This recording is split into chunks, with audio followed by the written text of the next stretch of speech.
ہمارے حضرت بہت استقامت والے تھے، لیکن پھر بھی فرماتے تھے کہ یہ اللہ کا فضل ہے کہ اللہ نے ہم پہ 5 نمازیں فرض کر دی، آپشنل نہیں رکھا۔ آپشنل ہوتی نا، اختیاری ہوتی تو شاید کوئی بھی نماز نہ ہوتی، ہم سے سوچتے ہی رہتے کہ چلو 5 نمازیں پڑھنا ثواب ہے تو پرسوں سے پڑھیں گے۔ اللہ نے ایسی فرض کی ہے کہ زمین آسمان ادھر سے ادھر ہو جائے، سفر میں ہو، حضر میں ہو، بیماری میں ہو، خوشی میں ہو، غم میں ہو، یہ نہیں چھوڑنی، ٹھیک ہے نا؟ تو مجبور ہیں بھائی۔ اللہ نے کہا کہ میں کوئی عذر مانوں گا ہی نہیں، سفر ہو کچھ بھی ہو پڑھنی ہے۔ ہم پہ ڈال دی جاتی کہ ٹینشن میں ہو تو چھوڑ دو، خوشی میں ہو تو پڑھ لو۔ تو ہم تو یہی سوچتے رہتے ہیں بھائی ابھی تھکاوٹ ہے، آج رات دیر سے سویا ہوں تو فجر میں اٹھ گئے تو نیند پوری نہیں ہوگی، تو ایسا کریں گے 11 بجے پڑھ لیں گے، یہی سوچتے رہتے۔ اللہ میاں نے کہا کہ رات دیر سے سو، جلدی سو، یہ تمہاری ٹینشن نہیں ہے، یہ تمہاری ٹینشن ہے، یہ میرا مسئلہ نہیں ہے۔ میں نے کہہ دیا ہے فجر کا مطلب فجر ہے، ظہر کا مطلب ظہر ہے، عصر کا مطلب عصر ہے۔ ابھی ہم امریکہ گئے نا، تو جہاز جاتے ہوئے سورج کی سمت میں جا رہا ہوتا ہے، تو ایک نماز بھی نہیں آئی راستے میں۔ ہم نے ظہر پڑھ تو لی، لیکن نہیں بھی پڑھتے تو امریکہ پہنچ کے بھی مل جاتی، کیونکہ سورج کے ساتھ ساتھ چل رہے ہیں۔ واپسی پہ مخالف آ رہے ہیں تو ٹھکا ٹھک نمازیں آ رہی ہیں۔ اب جب ٹھکا ٹھک نماز آ رہی ہے، ایک نماز کا ٹائم، فوراً دوسری نماز، فوراً تیسری نماز، فوراً چوتھی نماز، فوراً 5ویں نماز۔ اور اللہ نے فرض نماز میں کہا ہے کہ کھڑے ہو کے پڑھو، قبلے کی طرف پڑھو۔ یہ ممکن نہیں ہے تو پھر مجبوراً بیٹھ کے پڑھو، لیکن فرض نماز پھر بعد میں لوٹانی چاہیے، کیونکہ فرض نماز اصل میں قیام بھی فرض ہے اور قبلہ رو ہونا بھی فرض ہے۔ تو اب ہمارے ساتھ دوست تھے، انہوں نے کہا کیسے؟ میں نے کہا مجبوراً بھائی پڑھنی پڑے گی، اللہ کا حکم ہے، نماز آپ سفر میں نہیں چھوڑ سکتے۔ اللہ نے 4 کی 2 کی ہی اسی لیے کہ میں نے 4 کی 2 کر دی ہیں، چھوٹی کر دی ہے، اس لیے کہ چھوڑنا نہیں ہے، آدھی کر لو۔ چھوڑنے کا آپشن ہوتا تو اللہ پھر کہہ دیتا ٹینشن میں ہو تو چھوڑ دینا، نہیں تو پھر پوری پڑھ لینا، یہ کہتا نا اللہ تعالیٰ۔ اب جب نماز کا ٹائم آیا، ہم نے کہا بھائی کہ نماز پڑھنی ہے، تو وہ نماز میں جہاز میں جگہ کہاں دیتے ہیں؟ خیر ہم نے ریکویسٹ کی تو جگہ آگے، انہوں نے کہا آگے جا کے پڑھ لو۔ تو ہم نے کیا کیا، ہم نے کہا بھائی آج کل ایک ایپ آ رہی ہے جو لوگ جہازوں میں سفر کرتے ہیں، اس کا نام ہے حلال فری کر کے کچھ ہے، نام بھول گیا میں، بڑا زبردست نام ہے، آپ لوگ نوٹ کر لیں، وہ کبھی جہاز میں سفر ہو نا، حلال ٹرپ، یہ ایپ ڈاؤن لوڈ کر لیں اپنے موبائل میں۔ اور اگر ڈاؤن لوڈ نہیں ہو رہی تو ڈائریکٹ گوگل پہ بھی سرچ کی جا سکتی ہے، حلال ٹرپ گوگل پہ لکھیں تو وہ ایک ویب سائٹ آ جائے گی، وہ کھولیں، وہ آپ سے مانگے گا جہاز کے ٹائمنگ کیا ہے، کدھر سے کدھر جا رہا ہے، کیا تاریخ ہے، آپ اس میں ڈالیں گے، ٹھک کر کے وہ بتا دے گا کہ آپ کی جو گھڑی میں اس وقت ٹائم ہو رہا ہے اس کے مطابق فجر کتنے بجے، ظہر کتنے بجے، عصر کتنے بجے، مغرب کتنے بجے، عشاء کتنے بجے، اور اتنے بجے قبلہ کہاں ہوگا، اتنے بجے قبلہ جہاز میں کس سمت میں ہوگا۔ تو بڑی خاندانی ایپلیکیشن ہے، تو وہ آپ جیسے ہی ڈالیں گے ٹھک کر کے، تو ایک گھڑی آپ ایسی رکھیں جو چینج نہ ہو ٹائم اس کا۔ تو یہ خوب مسئلہ سمجھ لیں کہ جہاز میں آپ کو کھڑے ہو کر نماز پڑھنی ہے، اگر ممکن نہ ہو اجازت نہ دیں پھر مجبوراً بیٹھ کے پڑھیں، لیکن اس نماز کو لوٹا لیں۔ تو ہم نے تو کھڑے ہو کر اجازت مل گئی تھی، ہم نے کہا چلو پڑھتے ہیں۔ اس میں یہ آسانی ہے کہ ظہر اور عصر اکٹھی، لیکن کیسے اکٹھی؟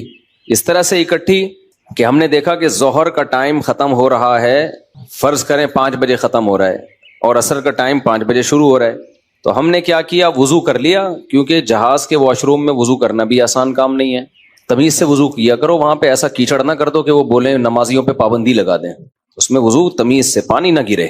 میں تو وضو کر کے ٹیشو سے سب نیچے صاف کرتا ہوں، تاکہ کوئی نیا بندہ جائے نا، وہ یہ نہ کہے یہ مولویوں کی وجہ سے دیکھو کیچڑ کتنا ہو گیا، برا امیج نہ جائے، تو صاف ستھرا کر کے بالکل اس کو، کوئی بات نہیں، ہاتھ خراب ہو جائے گا اس کو دھو لو آرام سے، لیکن امیج اپنا خراب نہ کرو کہ یار یہ نمازی لوگ جب بھی جہاز میں آتے ہیں کیچڑ کر کے جاتے ہیں۔ ایک نے مجھے بتایا، پائلٹ نے، کہ ہم کہیں جا رہے تھے، کہیں اجتماع تھا، تو سارے نمازی بیٹھے ہوئے تھے جہاز میں، تو کہہ رہے جہاز کی حالت یہ ہو گئی تھی کہ جیسے کوئی تالاب بنا ہوا ہوتا ہے، سارے وضو کر کر کے آ رہے ہیں گیلے پاؤں کے ساتھ پورے جہاز میں، نا کہتے ہیں ایسا کیچڑ ہم نے زندگی میں کبھی نہیں دیکھا جہاز میں، تو کتنا برا امیج گیا نا۔ تو اس لیے صفائی ستھرائی کر کے ان کو لگے کہ کوئی بات نہیں یار، اگر یہ وضو کر بھی لیتے ہیں تو واش روم میں ذرہ برابر بھی گندگی نہیں ہوتی، تو صاف ستھرا کر کے نکلو باہر۔ اس بیان ابھی شروع کروں گا، لیکن یہ بھی ضروری بات ہے کہ تاکہ جہازوں میں بھی نمازوں کا اہتمام کریں۔ اللہ کو نماز بہت زیادہ محبوب بھی ہے، اور اللہ کے ہاں جتنی ویلیو نماز کی ہے نا، اتنی کسی حکم کی نہیں ہے۔ اللہ نے نہیں چھوڑی ہے، میں نے دیکھا ہے لوگ جہازوں میں نمازیں گول کر رہے ہیں، ٹرینوں میں نمازیں گول کر رہے ہیں، شاپنگ میں نمازیں، ہو بھائی میدان جنگ میں اللہ کہہ رہا ہے، میدان جنگ میں کہ نہیں، اگر تم میدان جنگ میں کھڑے ہو کر پڑھ سکتے تو پیدل پڑھ لو, سواری پہ پڑھ لو. اے اللہ بعد میں پڑھ لیں گے نا, جنگ سے جب فارغ ہو جائیں گے پھر پڑھ لیں گے, ابھی کیا ٹینشن ہے. اللہ نے کہا ان الصلاۃ کانت علی المؤمنین کتابا موقوتا, نماز مومنین پر مقررہ اوقات میں فرض ہے, یہ نہیں ہے کہ بعد میں پڑھ لو. کتنے آرام سے کہتے ہیں بھی سفر میں ابھی کہاں جائیں کیا کریں. نہیں بھائی, نمازی آدمی زمین آسمان ادھر سے ادھر ہو جائے وہ کہتا ہے بھائی چھوڑنی نہیں ہے, کچھ بھی ہو جائے. آج نمازی بھی نمازی نہیں رہے ہیں. تو ہم نے یہ ضرور کیا کیونکہ اس میں وضو بہت مشکل کام ہے, تو اس میں پھر ہم نے یہ کیا کہ بھائی 5 بجے جیسے اپلیکیشن سے پتہ چل گیا شافی وقت کے مطابق 5 بجے ظہر قضا ہو رہی ہے, تو بھائی 4:45 پہ یا 4:50 پہ ہم نے ظہر پڑھ لی, قبلہ رخ کھڑے ہو کر 2 رکعت پڑھی ہیں. تھوڑی دیر میں عصر کا ٹائم ہو گیا, اسی وضو سے عصر نمٹا لی. سمجھتے ہو؟ تو یہ اس طرح سے نبی صلی اللہ علیہ وسلم نے نمازوں کو سفر میں جمع کیا ہے. اور یہ جو حدیث ہے نا جس میں آتا ہے نبی صلی اللہ علیہ وسلم نے بغیر کسی عذر کے سفر کے نمازیں اکٹھی پڑھی ہیں ظہر عصر کی, تو اس کا بھی یہی مطلب ہے. ایسے اکٹھی نہیں ہے کہ ظہر کو قضا کر دیا ہو یا عصر کو ظہر کے ٹائم پہ پڑھ لیا ہو, ورنہ پھر یہ جو آیت ہے حافظوا علی الصلوات والصلاۃ الوسطی, نمازوں کی حفاظت کرو خصوصاً عصر کی نماز کی, پھر اس کا مطلب کیا ہو گیا؟ اس کا تو پھر مطلب ہی نہیں بنتا کوئی. تو حدیث کی وہ تشریح کی جائے گی جو قرآن سے میچ کر رہی ہو. تو اس طرح سے پھر مغرب عشاء بھی ایسے پڑھ سکتے ہیں آپ. مغرب کو ڈیلے کر دیا, عام حالات میں یہ مناسب نہیں ہے, نبی صلی اللہ علیہ وسلم کا معمول نہیں تھا, لیکن کبھی کبھار کوئی عذر ہو تو اس طرح سے ڈیلے کیا جا سکتا ہے. تو مغرب کو تھوڑا ڈیلے کیا عشاء کے قریب. صحیح بخاری کی حدیث ہے, اس میں حضرت عبداللہ بن عمر نے اسی طرح جمع کیا ہے کہ مغرب پڑھی تلبث یسیرن, تھوڑی دیر ٹھہرے, پھر عشاء پڑھ لی. تو اس سے پتہ چلتا ہے کہ جن حدیثوں میں آتا ہے اکٹھی پڑھی ہیں تو ان کا یہ مطلب ہے جو بخاری میں بیان. خیر ابھی یہ ٹاپک نہیں ہے کیونکہ لوگ کہتے ہیں کہ یہ لوگ حدیثوں کو نہیں مانتے, حدیثوں میں تو 2 نمازیں اکٹھی پڑھنے کا ہے. ہم مانتے ہیں اکٹھی, لیکن اکٹھی کا مطلب کیا ہے؟ تو خلاصہ یہ کہ کسی قیمت پہ بھائی نماز قضا بولو مت کرو. دیکھو بار بار ایک بات بیان کرتا ہوں, اللہ کے حکم میں آسانی ہے, لچک نہیں ہے. کیونکہ دنیا میں کوئی بھی قانون ساز اپنے قانون کو ہلکا نہیں سمجھتا. دنیا میں جو بھی حکومت ہوتی ہے قانون بنائے اور یہ کہے کہ یہ لازم ہے, اس کے بعد پھر وہ لازم نہ کرے, اور تو اس کا مطلب خود اپنے قانون کی ویلیو کو وہ ڈی ویلیو کر رہی ہے نا. یہی مطلب ہو گیا نا. دنیا میں کوئی یہ نہیں کرتا, تو اللہ قانون بنائے اور کہے کہ یہ فرض ہے, سفر میں بھی فرض ہے, حضر میں بھی فرض ہے, پھر اللہ کہ چلو میں نے کہہ تو دیا باقی تمہاری مرضی. نا نا نا نا نا نا, صحیح ہے, اللہ نے کہہ دیا اب ہے تو ہے, اب آپشنل نہیں ہے. رمضان کے بار بار میں بتاتا ہوں نا, روزے میں مزدور کو بھی روزہ رکھنا پڑے گا, کتنی سخت گرمی ہو, کیونکہ اللہ نے قانون بنا دیا بھائی بیماری میں سفر میں چھوڑ سکتے ہو, اس کا مطلب تیسرا کوئی عذر نہیں ہے, رکھنا پڑے گا. تو اس لیے جو فرائض ہے نا, واجبات فرائض, اس میں اللہ کے قانون آسان ضرور ہے, لچکدار نہیں ہے. جب ہے تو ہے. اسی میں ایک اور مسئلہ آ گیا عدت کا. کسی عورت کے شوہر کا انتقال ہو جائے, اللہ نے قانون بنا دیا, آسان قانون بنایا. زمانہ جاہلیت میں بہت مشکل تھا. جب کسی عورت کے شوہر کا انتقال ہوتا تھا تو زمانہ جاہلیت میں عورت 2 سال عدت گزارتی تھی. کتنی؟ 2 سال. اور اس 2 سال میں وہ میلی کچیلی رہتی تھی. یہاں تک بھی بعض روایات میں آتا ہے اس کی جگہ کو گندا رکھا جاتا تھا, مینگنیاں لا کے ڈال دی جاتی تھی, گند میں رہے. اسلام نے اس حکم کو ختم کیا, یہ ظلم ہے عورت کے اوپر. اللہ نے حکم دیا 4 مہینے 10 دن بس, اور اس میں میلی کچیلی نہیں رہے گی, نہائے دھوئے, بس زینت اختیار نہیں کرے گی, زیور نہ پہنے, خوشبو کا استعمال نہ کرے, زینت اختیار نہ کرے, باقی نارمل رہے, گھر سے باہر نہ نکلے. وہ تو ایک صحابیہ نے نبی صلی اللہ علیہ وسلم سے اجازت چاہی کہ بھئی 4 مہینے 10 دن میں یوں کر لوں, میں فلانی جگہ چلے جاؤں. آپ نے فرمایا اللہ تعالیٰ نے تمہیں یہ آسانی دی ہے کہ وہ زمانہ جاہلیت کا حکم اللہ نے منسوخ کر دیا, اب اتنی آسانی دے دی, تو اب اس حکم کو فالو کرنا پڑے گا. اب آج کل خواتین کیا کرتی ہیں, شوہر کی ڈیتھ ہوئی, جو دیندار نہیں ہے ان کی تو بات ہی نہیں کر رہا نا, ان کی نظر میں تو عدت ودت کی کوئی 2 ٹکے کی حیثیت ہی نہیں ہے, وہ تو اس کو دقیانوسی حکام سمجھتی ہیں.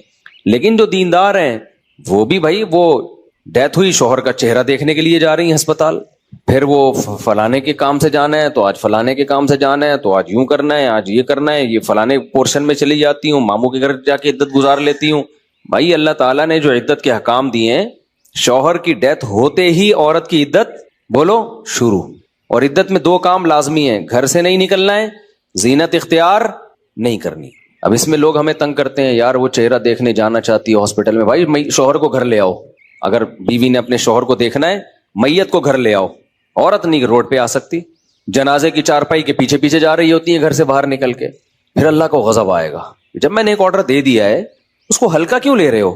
عیادت کے لیے نہیں جا سکتی وہ، سمجھ رہے کہ بھئی فلاں بیمار ہے تو چلو میں عیادت کے لیے چلی جاؤں، فلاں کی ڈیتھ ہو گئی چلو میں تعزیت کے لیے، حج ختم ہو جاتا ہے اس سے، حج کی کتنے مسئلے آتے ہیں، عورت نے حج کی درخواست دی ہوئی ہے، نام آ گیا، حج پہ جانے کی تیاری ہو گئی، شوہر کا انتقال ہو گیا، اب جس دن جانا ہے 4 مہینے تو ہو جائیں گے، 10 دن رہ جائیں گے، تو ہم کہتے ہیں بھائی 10 دن کیا 1 گھنٹہ بھی رہ گیا ہونا 4 مہینے 10 دن ہونے میں، آپ کو 1 گھنٹہ پہلے بھی نکلنے کی اجازت نہیں، بے شک حج ضائع ہو جائے کوئی بات نہیں، حج کینسل ہو جائے، کیونکہ حج کی فرضیت پہ عدت مقدم ہے، حج اگلے سال بھی ہو سکتا ہے، عدت تھوڑی ہو سکتی ہے، تو ہاں یہ اللہ نے آسانی رکھ دی ہے کہ جس عورت کا کوئی کمانے والا نہ ہو، اللہ نے لچک، جہاں شدید ضرورت تھی وہاں اللہ نے خود بخود لچک رکھ دی کہ بھوکے تو نہیں مر سکتے نا، کمانے والا کوئی نہیں ہے تو کمانے کے لیے جا سکتی ہے، مجبوری ہے بھائی کمانا، اس میں فقہاء نے بیان کیا دن میں جائے بغیر زینت اختیار کیے، اور دن میں واپس آ جائے، اور صرف کمانے کی حد تک باہر نکلے، ادھر ادھر نہ جائے۔ اب اس میں خواتین یہ کیوں ایسے کیا؟ بھائی اللہ کا حکم ہے، اب اس میں آپ کو چونو چرا کی اجازت بولو نہیں ہے، بس آرڈر دے دیا۔ پھر اللہ نے یہ بھی حکم نازل کر دیا کہ اگر عورت پریگنینسی میں ہے تو بچہ ہوتے ہی اس کی عدت ختم ہو جائے گی۔ دیکھو ہمارے نبی صلی اللہ علیہ وسلم بھی اللہ کے آرڈر کے سامنے کیسے اپنی عقل نہیں استعمال کرتے تھے۔ ایک صحابیہ کو حمل تھا، ان کے شوہر کی ڈیتھ ہوئی ہے اور ادھر بچہ پیدا ہو گیا، ادھر ڈیتھ ہوئی اور ادھر فوراً ہی، اب ان کو خیال ہوا بھائی اتنی جلدی تو عدت پوری نہیں ہوتی، تو کیا کرنا ہے؟ نبی نے سے مسئلہ پوچھا گیا، آپ نے فرمایا ختم۔ جب اللہ نے کہہ دیا وَأُولَاتُ الْأَحْمَالِ أَجَلُهُنَّ أَن يَضَعْنَ حَمْلَهُنَّ، کہ حمل والی عورت کی عدت یہ ہے کہ بچہ جن لے، تو بچہ جن دیا تو اللہ نے تو نہیں کہا کہ 1 سیکنڈ بعد جنے یا 1 سال کے بعد جنے، اللہ نے یہ کہا ہے اللہ نے قرآن میں۔ تو ہمارے نبی بھی اللہ کے حکم کو کیسے فالو کرتے تھے نا۔ اگر یہی بچہ پہلے پیدا ہو جاتا، پیدا ہوتے ہی شوہر کی موت ہو جاتی، فقہا بہت باریک مسائل بیان کرتے ہیں، اور آج کل کے اسکالر نا ان کا مذاق اڑاتے ہیں کہ دیکھو یہ اتنی باتوں میں لوگوں کو الجھایا ہوا ہے۔ فقہا نے بیان کیا ہے کہ ادھر بچہ پیدا ہوا، کیونکہ ایسا ممکن ہے، قانون جب لکھا جاتا ہے تو امکان کو بھی لکھا جاتا ہے کہ ابھی آدھا بچہ پیدا ہوا ہے اور شوہر کی ڈیتھ ہو گئی تو کیا ہوگا۔ ایک ہے بچہ پیدا ہوتے ہی شوہر کی ڈیتھ ہو جائے، تو بچہ چونکہ پہلے پیدا ہوا ہے، شوہر کی ڈیتھ بعد میں ہوئی ہے، تو اب عدت کیا ہوگی؟ اب 4 مہینے 10 دن چلے گی۔ ادھر شوہر کی ڈیتھ ہوئی اور فوراً بچہ پیدا ہو گیا تو عدت ختم۔ اب ایسے بھی کیس قیامت تک کے لیے دین آیا ہے نا، ایسا بھی ممکن ہے کہ شوہر کی ڈیتھ ہوئی اور بچہ آدھا پیدا ہوا ہے اور ادھر ڈیتھ ہوئی اس کی، یعنی ولادت ہو رہی تھی اور شوہر کا انتقال ہو گیا۔ امکان تو ہے نا، لا جب لکھا جاتا ہے نا تو اس میں امکانات بھی لکھے جاتے ہیں۔ تو فقہا نے اس پہ بھی بحث کی ہے کہ اس صورت میں کیا ہوگا، یا عورت کنفیوز ہے، پتہ ہی نہیں چل رہا کہ جب اطلاع ملی ہے تو بچہ پیدا ہو چکا تھا یا نہیں ہوا تھا، اس کے بھی فقہا نے احکام لکھے ہیں۔ تو بہت باریکیوں میں جا کے، تاکہ آئندہ آنے والے لوگوں کو کنفیوژن نہ ہو۔ آپ کتاب میں جا کے دیکھو، ہر مسئلہ فقہا نے ڈسکشن کی ہے اور اس کو بیان کیا ہے۔ تو ذرا سے فرق سے عدت کا حکم چینج، لیکن کیوں اتنا احتیاط کیوں؟ بھائی اللہ کا جب لا ہے تو وہ 2 اور 2 4 کی طرح ہے۔ سمجھتے ہو گے نہیں سمجھتے ہو؟ اب اللہ نے کہہ دیا کہ بھائی جو حمل والی عورت ہے اس کا بچہ پیدا ہوتے عدت ختم، اگلے سیکنڈ میں بچہ پیدا ہوا عدت ختم۔ حضرت عائشہ کا قول ہے یا کسی صحابی کا کہ شوہر کو ابھی غسل بھی دیا جا رہا ہو نا، ابھی دفنایا بھی نہیں جا رہا ہے اور بچہ پیدا ہو جائے تو بس ختم عدت، چاہے دفنایا بھی نہ ہو، فوراً نکاح کر سکتی ہے وہ، ٹھیک ہے نا، فوراً نکاح کر سکتی ہے۔ تو اللہ نے اجازت دے دی اس کو۔ اب اس میں حکمت کیا ہے ہمیں نہیں پتا بھائی، اللہ کا حکم ہے، نص وارد ہو گئی تو نبی نے بھی اس پر عمل کیا، صحابہ نے بھی، ائمہ مجتہدین نے بھی۔ لیکن یہ نہیں ہے کہ جی 40 دن کی عدت، بعض 40 دن کی عدت منا رہی ہیں، بعض جو ہے وہ سفر کر رہی ہیں عدت کے دوران۔ تو ہاں گھر اکیلا ہے، وحشت ہے اس میں، بہت زیادہ خوف ہے، کوئی خطرہ ہے چوری چکاری کا، تو مجبوری میں پھر وہ گھر چینج کر سکتی ہے، جیسے کوئی ایسی جگہ پہ رہ رہی ہو جہاں چور ڈاکوؤں کوئی ساتھ رہنے والا نہ ہو، وہ ایک الگ مسئلہ ہے۔